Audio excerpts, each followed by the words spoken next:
everybody just do your thing. Wake up, today's gonna be a good day.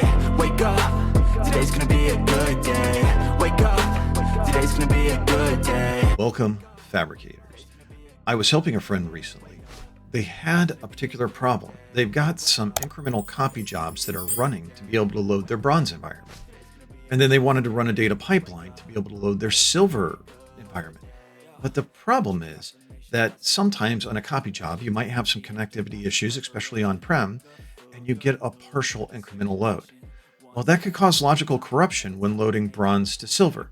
So what they want to do is they only want the silver load to run if the last status of the incremental copy jobs are successful or complete. Well, how do you do that?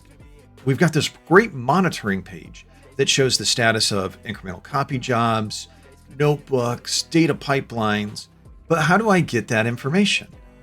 How do I get it off of that page, and how do I access it in a programmatical way so I can make some conditional logic based off of this? Well, that's what we're going to do today. I'm going to show you how we use a Fabric API, the job scheduler list item job instances API specifically, to be able to pull in that status for a particular item into a notebook. Now, the way that we get this is we require our workspace ID and our item ID. So how do I find those two things? Go into your browser and go into your status bar. When you're in a workspace and you've clicked on the item, clicked on your data pipeline, you've clicked on your notebook or your incremental copy job, there are two GUIDs that we need to get. First, we need to get your workspace ID. And then second, we need to get your item ID. Now, in the documentation for this, the really cool thing is there's an option where you can try the code, you can put in your workspace, you can put in your item ID to be able to get the JSON back so you can look at the JSON format and you can see the information that's coming to you. What we need to do is we need to be able to do that, parse it, and send back that status, assign it to a variable. So today, we're going to look at a notebook specifically that I created to be able to help with this. Now, how do you get that notebook?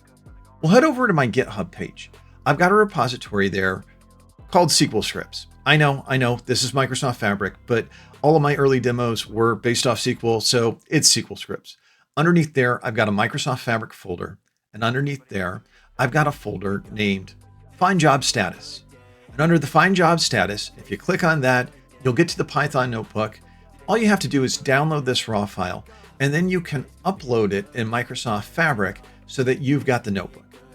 Okay, now that we've got all those steps complete, that's enough talking about it. Let's go ahead and look at this together. I'm in my Microsoft Fabric Lakehouse and I'm connected to a notebook, and we're just going to go through this. So first, you can see I've got two different IDs. I pulled out a data pipeline and a copy job. You can also see I've set this up as a parameter specifically within Notebook because we're going to be using this as a parameter to pass in the item ID eventually. This is a quick test. This is going to be for my data pipeline. I'm going to go ahead and start up my Spark. Going to run for a couple seconds, and then it's going to instantiate my item ID variable, and I can begin to go to the next block of code. Okay, so this is in place. This is the bulk of the code we're going to look at. I'm importing request JSON and SymPy because I'm going to use those. The first thing I'm going to do is I'm going to use SymPy to be able to get the notebook workspace ID.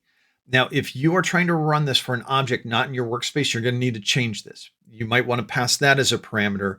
I'm specifically doing this for a workspace I'm working in. The next thing I need to do is get credentials to be able to get a bearer token to make the API call. And that's what I'm using, the notebook utils credentials get token. PBI is the context for my token. Then I'm going to construct the API. So this is the code for the API, what we were looking at previously in the documentation. V1 workspaces, the workspace ID variable, the item ID variable, and then jobs/instances. I set my bearer token. I get a response.header. And then I'm reading the code. If it's a status 200, I'm going to parse this loop through the JSON because this is JSON line documents. And I'm going to be able to get this and display it as a data frame. Boom, there's a little bit of Fabric magic right there. This is what we've got. My job type is a pipeline. I can see my status, completed, failed. If I wanted to, I could look at the individual failure reason. Next up, what I'm going to do is I'm actually going to sort out deduped. Now, this has to do more with the copy pipeline, and I'll show you this in a second. But what I need to do is I need to cast the start time UTC as a data type, a timestamp. I need to set by it descending, and then I'm going to get out the deduped value, and I'm only looking for failed or complete as my status. I'm going to get the first status because I want to get the top one status, so I get the latest one by timestamp. Let me put the display data frame back in play, and let's change this. Let's go look at the copy pipeline, and this is important because the copy job, the incremental copy job, has a little bit different status codes because of the deduped, and I want you to see this.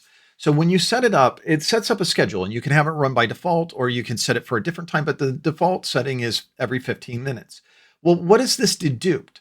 In an incremental copy job, it could be that it's already been triggered and it goes to run the schedule pipeline and it says, nope, this is already running once. It's smart enough to go, I'm not going to fire off a second one. Well, deduped is not a failure. If dedupe somehow becomes the latest status, I don't care. I just want the completed run. So that's what I'm pulling out here. And so if I run this, what you'll see is even though there's deduped in there, my latest dedupe status is complete.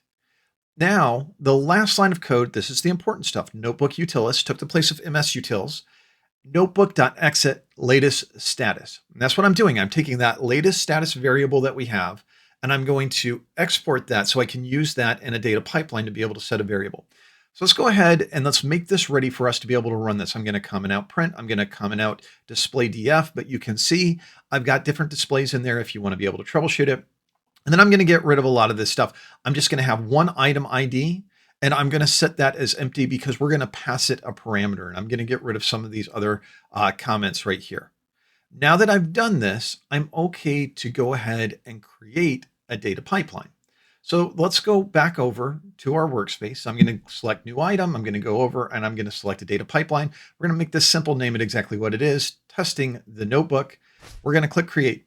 I'm going to go get a notebook task because we're going to run our notebook. I'm going to create a new parameter at the level of the pipeline we're creating. I'm setting it to item ID, and I'm going to put in the default value. Click on the notebook, and what we're going to do is go to settings. I'm going to select the notebook that we run, the one that we've already built, our find status of jobs. I'm going to create a base parameter, item ID, and the type is going to be a string.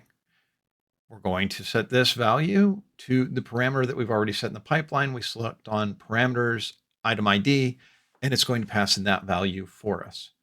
Next, I need a set variable activity. I'm going to do an on success condition.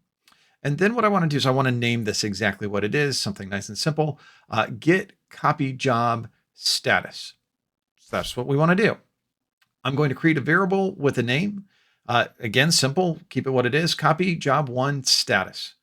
Go ahead and confirm that. And now we're going to set this value. Now this is going to be where our notebook comes into play. We're going to put the notebook and we're going to add a .results.exit value. Remember, this is how we get a parameter out of a notebook, but this is also going to set the variable. Now we're good to go. We can go ahead and run this. It's going to say save and run. It's going to go ahead and spin a little bit. I'm going to speed this up for us. We click OK. It's going to queue for a little bit, and then it's going to run our notebook. Now, keep in mind, we've passed it the item ID, and what we're looking for is, are we set for our variable? And here we go. Copy job status one set to complete. There we go, completed. A little bit of fabric magic right there. This is exactly what we want. This is the first step we needed. So sound off. You know where we want to keep this going? Down in the comments. Is this helpful? I know multiple people I've talked to have wondered, is there a programmatic way that I can get the status of jobs that can occur so that way I can do some level of conditional logic? I thought this was a perfect thing for it. Again, next time we're going to go into the whole architecture of the data pipeline. This was just to cover the notebook, and go get it on GitHub, use it, drop me down in the comments, tell me what you're doing with it, or if this helps any scenario that you've been facing. All right, thank you so much for joining us on Tales from the Field. As always, be good to one another out there. Today's gonna Bye, be everybody. a good day. Set your affirmations, aspirations. I got shit to do, the aftermath of preparation.